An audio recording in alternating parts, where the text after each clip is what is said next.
The rain pounded against the diner's windows as a black waitress hurried outside, wrapping a towel around a shivering boy in a wheelchair. She didn't ask who he was, didn't care about his background. She just saw a child in need, and acted. What she didn't know was that someone was watching. Across the street, inside a sleek black Bentley, a billionaire father sat in stunned silence, watching the woman care for his disabled son like he was her own. And in that moment, his entire world shifted. By the next morning, he wasn't just looking for her. He was about to change her life forever. The air outside was cold and unforgiving, the kind of night where people hurried home, heads down, coats pulled tight. Inside the small, worn-down diner, Jasmine Carter wiped down the counter, exhaustion settling deep in her bones.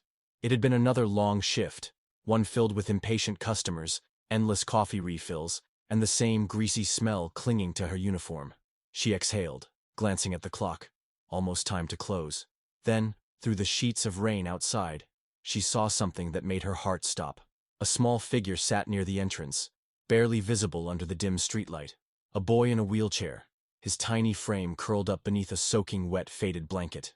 Jasmine didn't hesitate. She grabbed a towel from the back and rushed outside, her sneakers splashing through puddles as the cold wind bit at her skin. "Hey, sweetie," she called, crouching beside him, her voice gentle against the storm's howl. "What are you doing out here all alone?" The boy lifted his head, wide blue eyes filled with uncertainty. "I'm waiting for someone," he mumbled, his voice barely audible over the rain. Jasmine's stomach tightened. The streets were empty. No cars, no signs of a guardian. She knelt beside him, her instincts kicking in. "You can't stay out here in this mess," she said softly. "Come inside with me, okay? It's warm, and I've got something special for you." The boy hesitated, then nodded shyly. Jasmine carefully wheeled him into the diner, the warmth immediately enveloping them both. She settled him by the radiator, draping the towel over his small shoulders. "I'm Jasmine," she said, offering him a kind smile. "What's your name?" "Isaiah," the boy replied, his voice soft. A small, hesitant smile tugged at his lips. Jasmine grinned. "Well, Isaiah, how about a grilled cheese and some hot soup? Best thing on a night like this."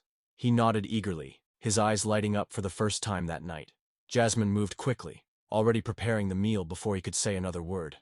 Minutes later, she placed a steaming plate in front of him, the smell of buttered bread and melted cheese filling the air. "This one's on me," she said, tucking a napkin into his lap. Isaiah took a bite, the cheese stretching in gooey strings, his face instantly brightening. "This is the best thing I've ever had," he murmured, his voice filled with pure wonder. Jasmine chuckled, sitting across from him.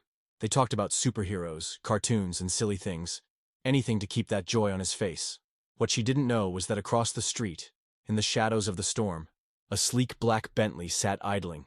Inside, a man watched. His sharp gray eyes never left the boy, or the woman who had so easily offered him care. And in that moment, everything changed.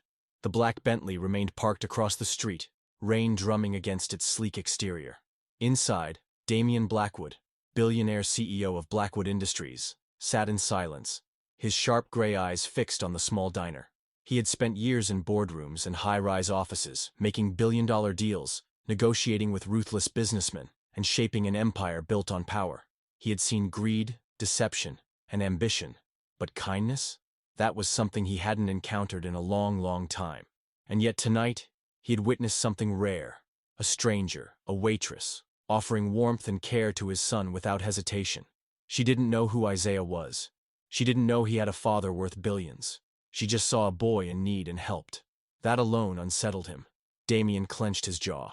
He had left Isaiah with his driver for only 10 minutes while taking a call, yet somehow, his son had ended up alone in the rain.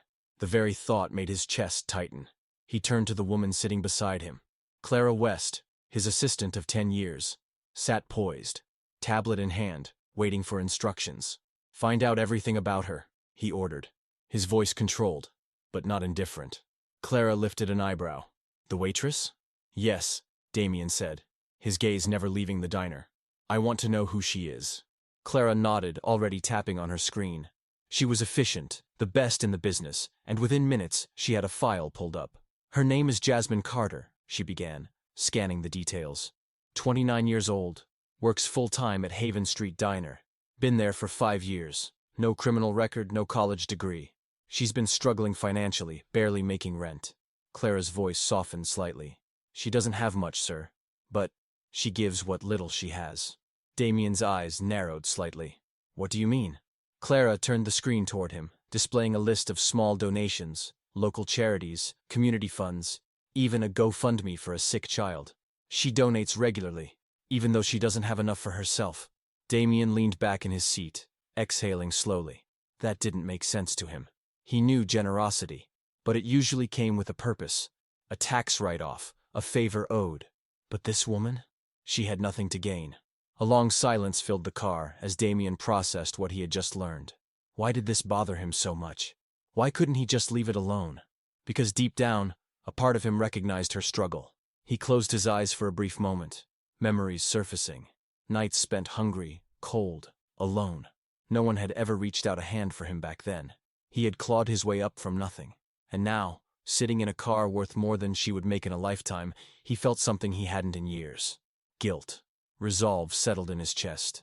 I need to meet her, he said suddenly. Clara hesitated. Meet her? Sir, you don't even know if she'll accept. Then make her an offer she can't refuse. Damien's eyes darkened with determination. Jasmine Carter had helped his son without asking for anything in return. And now, he was going to change her life forever. Jasmine stared at the letter in her hands, the words blurring together. It had been another exhausting shift at the diner when a well-dressed woman walked in, asking for her by name. The woman, Clara West, had handed her the envelope with a polite but unreadable smile. Mr. Blackwood would like to meet with you. Jasmine had laughed at first, assuming it was a joke. Why would Damien Blackwood, one of the richest men in the country, want to meet with a struggling waitress? But Clara hadn't been joking. And now, less than 24 hours later, Jasmine found herself standing in the sleek glass lobby of Blackwood Industries, feeling entirely out of place. The marble floors gleamed, the air smelled of expensive coffee, and everywhere she looked, people in tailored suits moved with purpose. Jasmine tugged at her worn sweater, painfully aware of how much she didn't belong here. A receptionist greeted her, leading her toward a private elevator. Her heart pounded as the doors slid shut, carrying her to the top floor. When the elevator opened, Damien Blackwood stood waiting.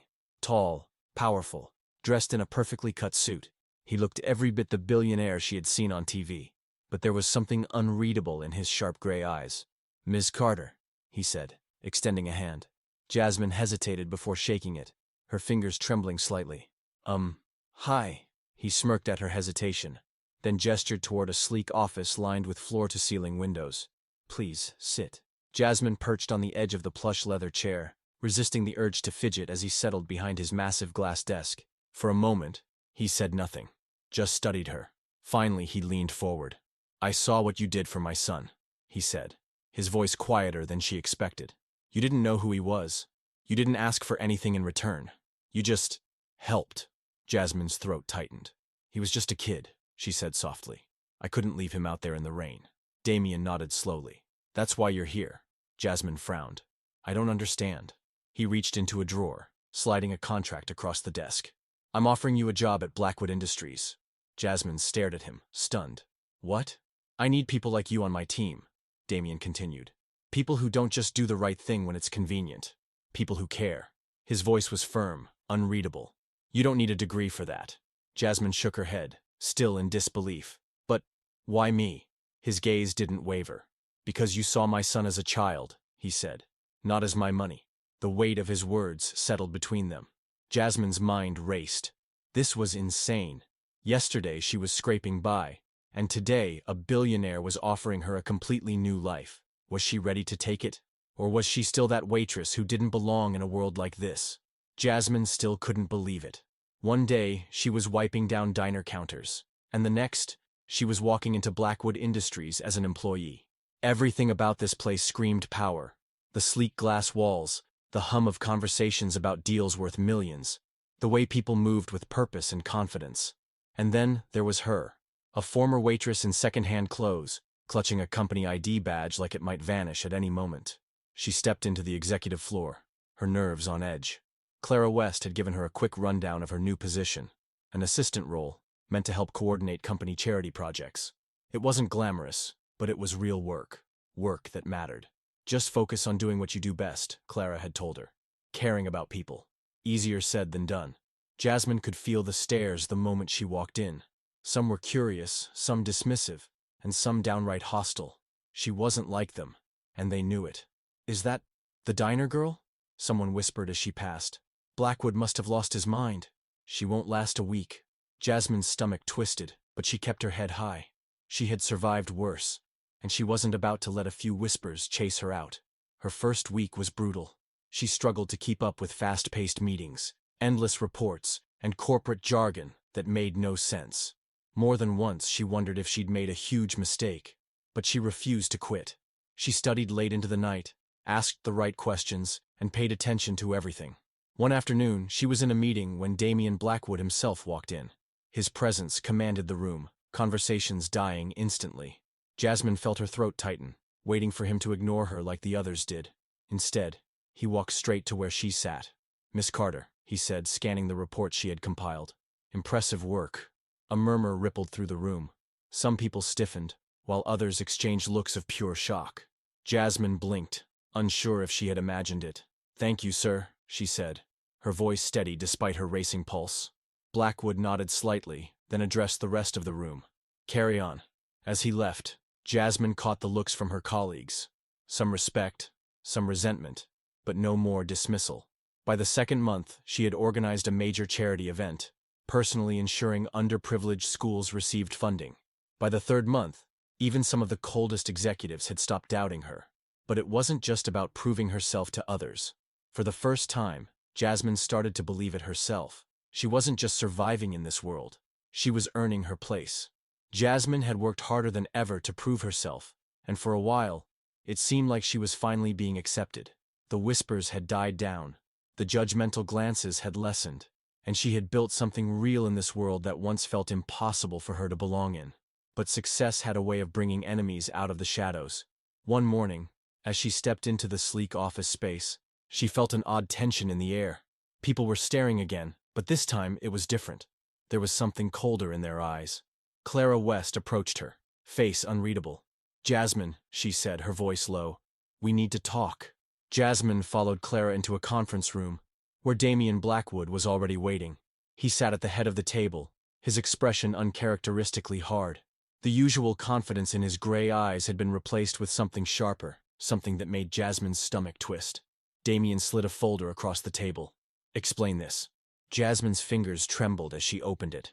Her name was all over the documents: emails, transaction logs, internal reports, sensitive company information that had been leaked to a rival firm. Her blood ran cold. "I don't—" She shook her head, unable to form words. Damian leaned back in his chair, his tone controlled but distant. "The leak has been happening for weeks. The evidence points to you." Jasmine's chest tightened. "I didn't do this." Clara sighed, her face softer than Damian's, but still doubtful. "Jasmine, we know you wouldn't do this intentionally, but you did talk to someone from the rival firm last week, didn't you?" Jasmine's mind raced back. The diner. The man who had asked her about her new job. She had thought nothing of it. Her heart pounded painfully in her chest. I talked to someone, yes, but I didn't tell him anything important.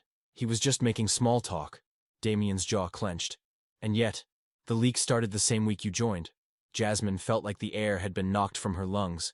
The doubt in Damian's voice stung deeper than the accusation itself.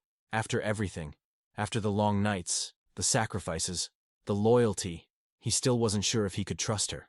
Her voice shook, but she forced herself to meet his gaze. "You really think I would betray you? After everything?" Damian's stare didn't waver. "I don't know what to think, Jasmine." The words hit her like a slap. She had spent her whole life being overlooked, doubted, underestimated.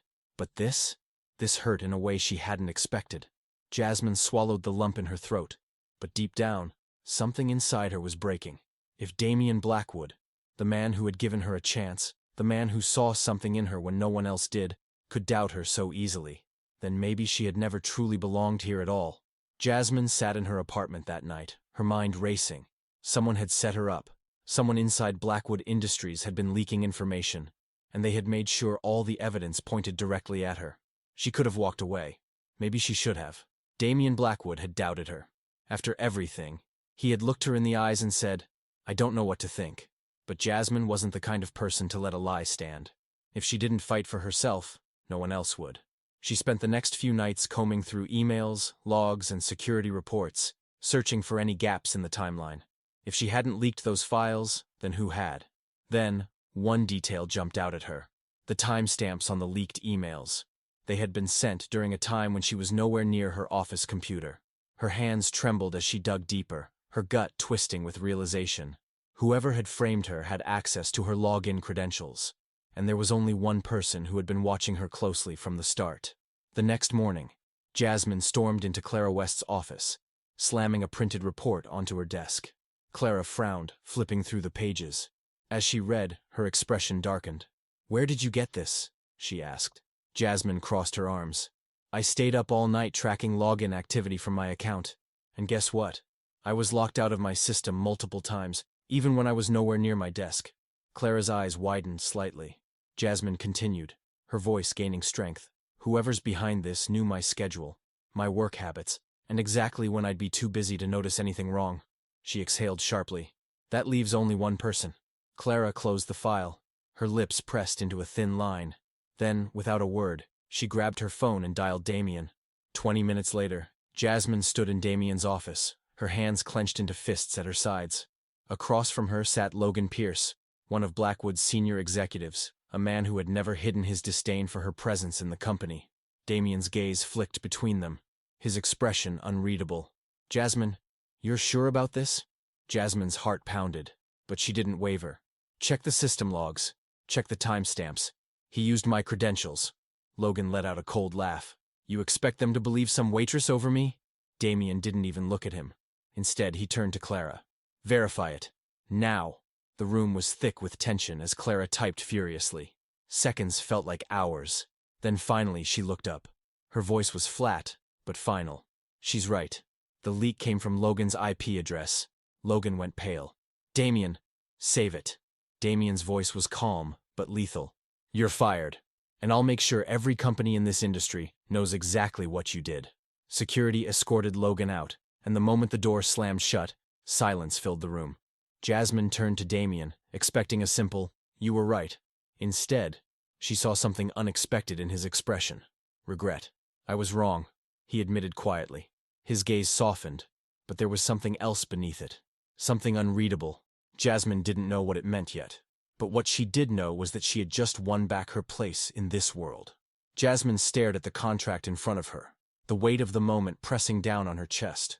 Her name was printed clearly on the pages, but the title beneath it, Director of Community Outreach, felt almost unreal. For weeks, she had fought to prove herself. She had worked late, learned faster than she thought possible, and survived the whispers of those who doubted her. And now, Damien Blackwood, the man who had once questioned her place in his company, was offering her something she never thought she'd have. A real position, a future, a chance to belong. She swallowed hard, lifting her gaze to meet his. "You're serious about this?" Damien leaned back in his chair, his gray eyes steady. "You built the charity initiative from the ground up. You organized funding, handled outreach, and ensured the money was spent wisely.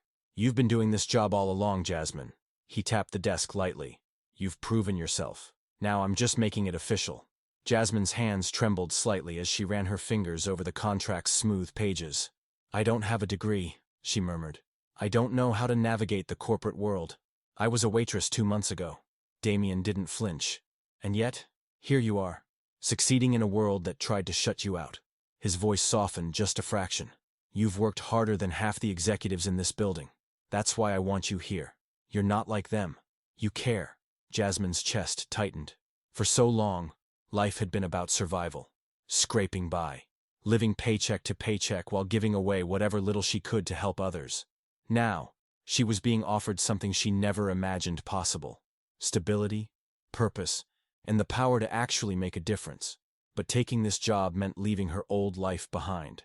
The diner, the familiar routine, the world she had always known.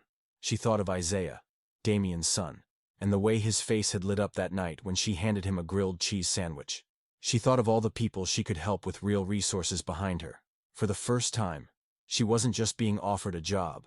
She was being offered a chance to change lives. She straightened her shoulders, inhaled deeply, and picked up the pen.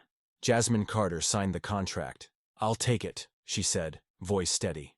A flicker of something, Satisfaction, maybe even pride, crossed Damien's face. "Good," he said. "Then let's get to work." Jasmine let out a slow breath. For the first time in her life, she wasn't just surviving. She was building something real. She was finally claiming the future she deserved. The sound of laughter filled the dining room, a warmth that had once felt unfamiliar in Damien Blackwood's home. The long, polished table, usually reserved for business meetings and empty formality, was now covered in plates of home-cooked food, the aroma of roasted chicken and fresh bread mixing with the gentle hum of conversation. At the center of it all sat Isaiah, his bright blue eyes full of joy as he spoke animatedly about his day. His hands moved excitedly as he told a story, his wheelchair pushed up close to the table. Jasmine watched him with a soft smile, laughing at his exaggerated expressions. Across from her, Damien sat, quietly observing the scene unfolding before him. For the first time in a long time, his house felt like a home. Damien had spent years building his empire, convinced that money and power were the only ways to secure his son's future. He had given Isaiah everything, the best doctors, the best tutors, the most expensive comforts. Yet somehow this woman had given him something more valuable in a single night than he had in years. She had given him kindness. Jasmine had been a stranger when she saw Isaiah alone in the rain that night. She hadn't known who he was, hadn't cared about his last name or his wealth. She had simply seen a child in need and had stepped in without hesitation. That kind of heart couldn't be bought. And as Damien sat there, watching her effortlessly bring life and warmth into a house that had once felt like a museum, he knew one thing for certain. Jasmine Carter wasn't just an employee. She was family. Jasmine caught Damien staring, an unreadable expression on his face. "What?" she asked, raising an eyebrow. He hesitated for a moment before speaking. "You've changed things," he admitted, his voice quieter than usual. Jasmine smirked. "Hopefully for the better." A rare smile tugged at his lips. "Without a doubt." Isaiah suddenly turned to his father, his small hands gripping the arms of his wheelchair. "Dad, can Jasmine stay for dinner every night?" The innocence in his voice made Jasmine's heart skip a beat. She glanced at Damien, unsure of what to say, but Damien didn't hesitate. "She can stay for as many dinners as she wants," he said, looking directly at her. "If she wants to, that is." Jasmine felt a lump rise in her throat. For so long she had been on her own, moving through life without anyone to call family. And yet sitting here, at this table, with Isaiah beaming at her and Damien looking at her like she truly belonged, she realized something. She wasn't alone anymore. She had found something worth holding on to. She smiled, picking up her fork. "I'd like that," she said softly. And with that, they ate, not as strangers from different worlds, but as a family forever changed by a single act of kindness.